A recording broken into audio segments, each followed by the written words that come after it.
Si Jesus nagtutukdo sa gibo. O ang sa iyang tinutukdo, nahihiling na sa iyang gibo. Si Jesus modelo kang sa iyang tinutukdo. Bago niya pa sinabi na mamuot sa lambang saro, siya na ang enot, nagapahiling ning pagkamuot, maski sa mga pinakadakulang mga parakasala. Bago niya pigrokyaw na magpatawad 7 times 7, kadakoy ng mga makasalaan ang pinatawad niya. Bago niya pigrokyaw ang pagmalasakit, ang pagtabang-tabangan, kadakoy ng igwang helang ang sa iyang binulong, kadakoy ng nagugutom ang sa iyang pinakaon. Ang sa iyang pigrurokyaw, pigpapahiling niya sa gibo.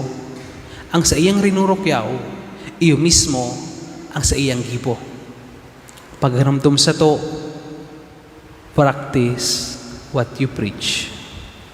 Be a model kang sa imong tinataram asin tinutukdo. Takong di man kita dadangugon.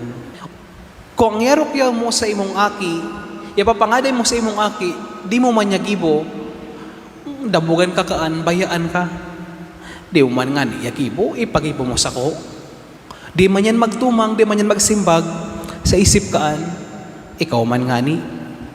So tanganing igwang otoridad ang satong tinatayam,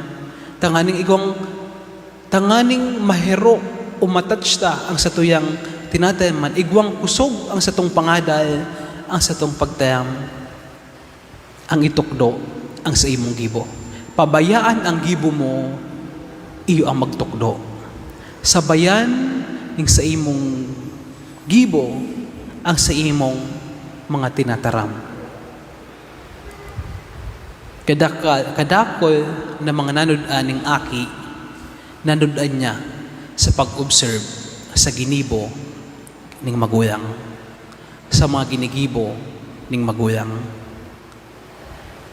Mas epektibo ang satong pagrukyaw, ang satong pagtayam, kung nahihiling sa satong gibo. Kung kita mismo modelo kang satuyang tinatayam.